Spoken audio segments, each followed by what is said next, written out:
हरि ओम। नमो नमः। मैं doctor दिव्येश्वर Shastri Divyavani संस्कृतम channel में आप सबका हार्दिक स्वागत, अभिनंदन और वंदन करता हूँ। आइए आज मैं आप सबको एक नवीन पाठ का अध्यापन या अध्ययन कराने जा रहा हूँ।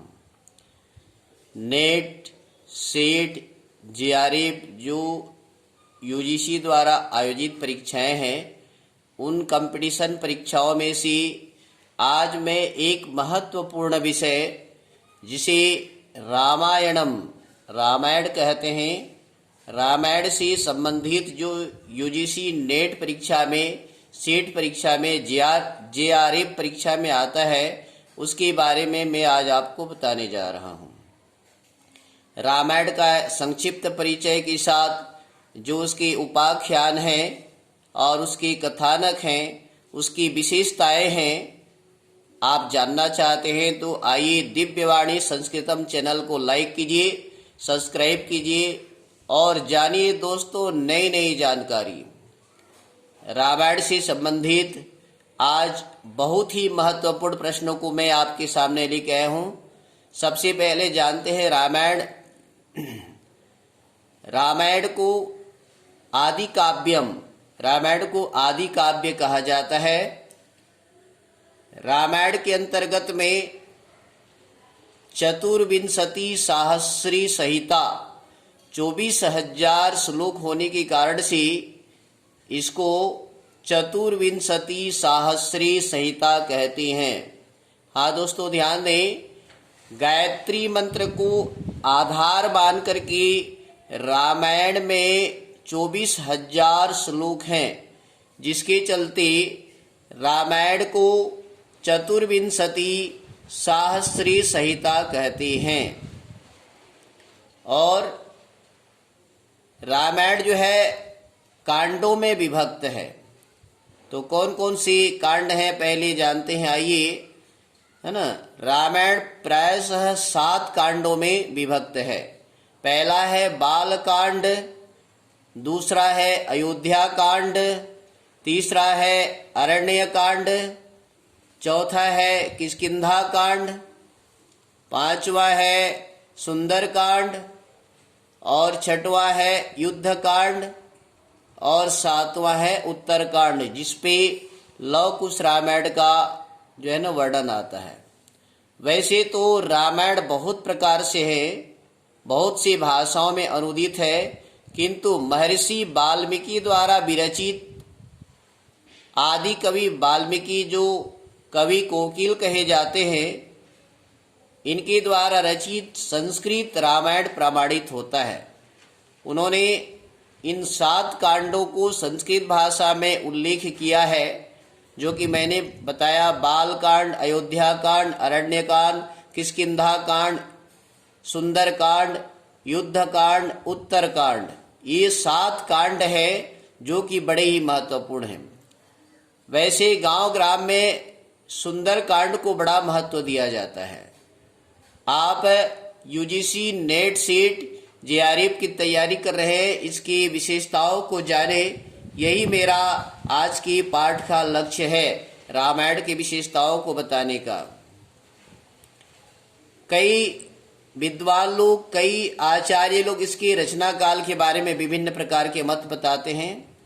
प्रोफेसर वेवर जो ग्रीक देश से है, उन्होंने इस रामायण के रचना काल को महाभारत के बाद से बताया है। ध्यान देंगे दोस्तों, ये प्रश्न कई बार आता है। प्रोफेसर वेवर जो ग्रीस देश से है, उन्होंने रामायण के रचना काल को महाभारत के बाद वाला बताया है।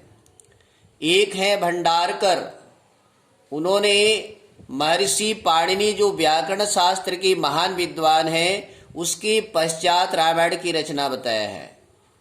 उसके बाद है प्रोफेसर कीथ, प्रोफेसर महाशय श्रीमान कीथ, वो बोलते हैं रामायण की रचना चतुर्थ शताब्दी के बाद उन्होंने स्वीकार किया है। प्रोफेसर कीथ ने रामायण को चतुर्थ शताब्दी का माना हुआ है।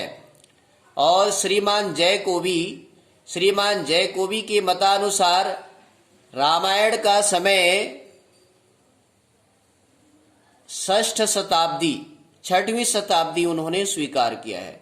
दोस्तों, ये बड़े काम का चीज मैं आपको बता रहा हूँ। रामायण की रचना के बारे में, रचना काल के बारे में, है ना, विविध प्रकार की कवियों का यहाँ पर मतभेद है और सभी ने अलग अलग ढंग से इसको माना है ना। श्रीमान विंटरनीज, जो कि इंडियन लिटरेचर के प्रसिद्ध विद्वान है, उन्होंने रामायण काल को 300 ईस्वी पूर्व माना है। और श्रीमान कीथ ने रामायण की रचना काल को 400 ईस्वी पूर्व माना है। जो मैकडॉनल उन्होंने रामायण की रचना को 500 ईस्वी पूर्व माना है। कामिल बुल्की, इन्होंने रामायण की रचना काल को 600 ईस्वी पूर्व माना है। याकोबी है, ये भी बहुत बड़े विद्वान हैं, इन्होंने 800 ईस्वी पूर्व माना हुआ है। और स्लेगिल, इन्होंने रामायण की रचना काल को 1100 ईस्वी पूर्व माना है। और है गौरेशियो, रामायण की रचना काल को 1200 ईस्वी पूर्व मानते हैं। एक है बरद आचार्य, जो कि है ना राम को और रामायण की उत्पत्ति को उन्होंने सहस्र अष्ट लक्ष सप्तति 8 लाख, है ना, 8 लाख सहस्त्र 1001 वर्ष उन्होंने रामायण काल को माना है। इस प्रकार से विविध प्रकार के विद्वानों ने रामायण की रचना को माना हुआ है। आइए, रामायण के उपाख्यान जो परीक्षा में बहुत सारे पूछे जाते हैं, इसके बारे में आप जानिए। रामायण में जो उपाख्यान है, सबसे पहले ऋष्य श्रृंग उपाख्यान, ऋष्य श्रृंग आख्यानकम, ये जो है जून 2012 में पूछा गया था। ये बाल कांड के 10वें सर्ग से लेकर के 15 सर्ग पर्यंत है। श्रृंग ऋषि का उपाख्यान, इसको कहा जाएंगे ऋष्य श्रृंग उपाख्यानम। ये बाल कांड में उपलब्ध है और सर्ग संख्या है 10 से लेकर के 15 के बीच में। गंगावतरणम उपाख्यानम दूसरा है गंगावतरण। ये बाल कांड के 35 सर्ग से लेकर के 44 सर्ग पर्यंत इसके उपाख्यान आपको प्राप्त होंगे। ये गंगावतरणम उपाख्यान बालकांड के 35 सर्ग से 44 सर्ग तक। हाँ मित्रों, आगे है मरुतानाम उत्पत्ति आख्यानम। मरुतानाम उत्पत्ति, मरुत उत्पत्ति उपाख्यानम, ये बालकांड के 46 सर्ग से लेकर के 47 सर्ग पर्यंत ये बालकांड में मरुत उत्पत्ति उपाख्यानम आपको मिलेगा वाल्मीकि रामायण में। अगला है अहिल्या उद्धार आख्यानकम। अहिल्यो उद्धारम, अहिल्या का उद्धार हुआ है बालकांड के 49 सर्ग से में इसका कथा उद्धृत है। 49 सर्ग और 49-50 इन दोनों सर्ग पर जो है अहिल्या उद्धार का आख्यानकम आपको मिलेगा। वाल्मीकि रामायण में सुनह सीपाख्यानम, सुनह सीप आख्यानकम ये है हरिश्चंद्रोपाख्यानम भी कह सकते हैं। ये है बालकांड की 62वें तमें सर्गी, 62 नंबर सर्ग पर ये आपको मिलेगा। मित्रों, ये रामायण के आख्यान हैं और बहुत प्रकार के जो इसमें आख्यान हैं, है ना, आपको वाल्मीकि रामायण मिलेगा। प्रायशः ये ऋषि श्रृंग उपाख्यानम बालकांड में, गंगावतरणम ये बालकांड में है, मरुतानाम उत्पत्ति ये बालकांड में है, अहिल्या उद्धारम ये बालकांड में है, सुनह सीप उपाख्यानम ये भी बालकांड में है। ये प्रायः यूजीसी नेट की परीक्षाओं में, जेआरएफ में ये अक्सर पूछे जाते हैं। तो इन के आधार पर आज मैं रामायण को आश्रित मान करके, वाल्मीकि रामायण को आधार मान करके आप सबको तैयारी के लिए मैं ये बात बताने का साहस कर रहा हूँ। आइए, रामायण पर आश्रित कुछ प्रमुख काव्यानि, प्रमुख नाटकानि काव्यानि जो है मैं आपको बताने जा रहा हूँ, जो कि यूजीसी नेट के द्वारा पूछे जाते हैं। मैं थोड़ा सा आपको समझने के लिए शीघ्रता से बताने का प्रयास कर रहा हूँ। एक है रामायण पर आधारित प्रतिमा नाटकम, ये भास जी द्वारा रचित है, महाकवि भास के द्वारा रचित है प्रतिमा नाटकम। अभिषेक नाटकम, ये भी भास रचित है। यज्ञ फल नाटकम, ये भी भास रचित है। कुंदमाला, ध्यान देंगे, कुंदमाला ये कुंदमाला महाकवि दिंगनाग के द्वारा रचित है। आश्चर्य चूड़ामणि नाटकम, ये शक्तिभद्र द्वारा रचित है।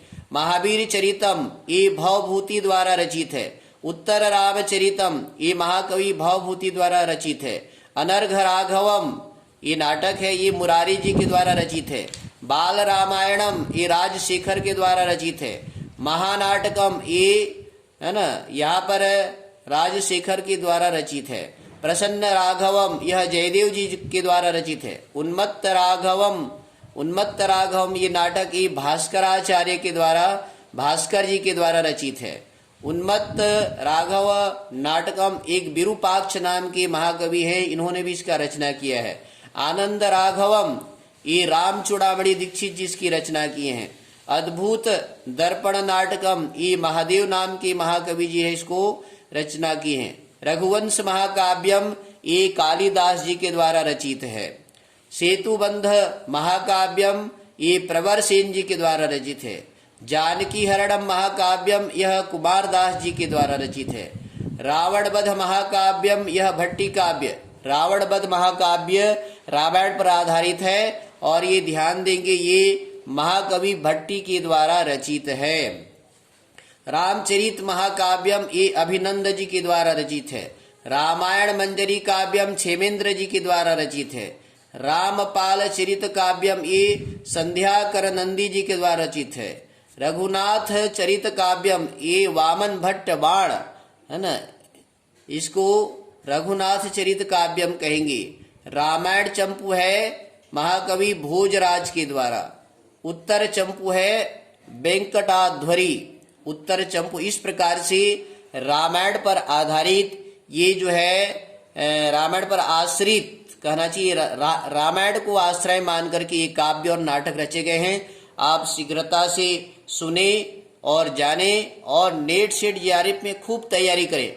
बार बार वीडियो को सुन कर करके, बार बार नोट्स बना करके, मैंने ये नोट्स बना रखा है और इस नोट्स के आधार पर नेट सेट है ना, नेट सेट की तैयारी करते हुए मैंने सफलता अर्जित की है और उसी को आज आपको बताने का प्रयास कर रहा हूँ। एक नहीं दो बार सेट को क्वालिफाइड हो गया और मैं आपको उसी पद्धति से तैयारी कराने जा रहा हूँ। आप बार बार वीडियो को सुनिए, बार बार उसको नोट्स बनाइए। एक बार तुरंत रामायण पर आश्रित इसके बारे में सुने। प्रतिमा नाटकम, अभिषेक नाटकम, यज्ञफल नाटकम, कुंदमाला, आश्चर्य चूड़ामणि नाटकम, महावीर चरितम, उत्तर रामचरितम, अनर्घ राघव नाटकम, बाल रामायणम, प्रसन्न राघवम, उन्मत्त राघव नाटकम, आनंद राघव नाटकम, अद्भुत दर्पण नाटकम, रघुवंश महाकाव्यम,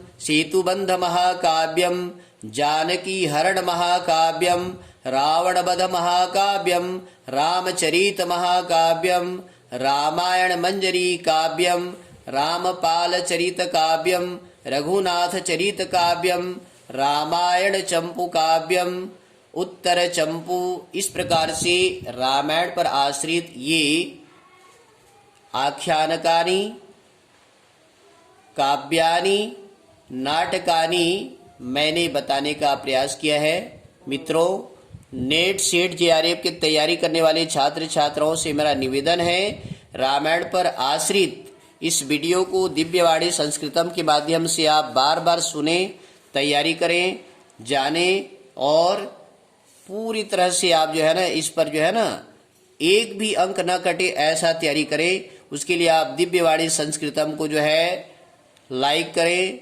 सब्सक्राइब करें। रामायण को आदि काव्य कहते हैं, रामायण को धर्म काव्य कहते हैं, रामायण को कालजयी ग्रंथ कहते हैं, रामायण को ज्ञान विज्ञान का भंडार कहते हैं, रामायण को आदर्श महाकाव्य कहते हैं, रामायण को लोक रंजक काव्य कहते हैं। इस प्रकार से दिव्यवाणी संस्कृतम के आधार पर आप सबको आज वाल्मीकि रामायण पर आधारित आदि कवि महर्षि वाल्मीकि के द्वारा प्रणीत रामायण से आधारित नेट सेट जेआरएफ का प्रश्न मैंने बताने का प्रयास किया है। आप दिव्यवाणी संस्कृतम को लाइक कीजिए, सब्सक्राइब कीजिए, बार बार पढ़िए, देखिए, सुनिए, जानिए और अविलंब अति शीघ्र आप नेट सेट जेआरएफ में उत्तीर्ण हो जाइए। यही मेरी शुभकामना है, यही ईश्वर से प्रार्थना है। आप जुड़े रहिए दिव्यवाणी संस्कृतम से। मैं आगामी वीडियो में आपको नए नए जानकारी रामायण से, महाभारत से, मनुस्मृतियों से संबंधित विविध प्रकार के जानकारी लेकर के आ रहा हूँ। धन्यवाद। नमो नमः। पुनर्मिलामः। ओम सम।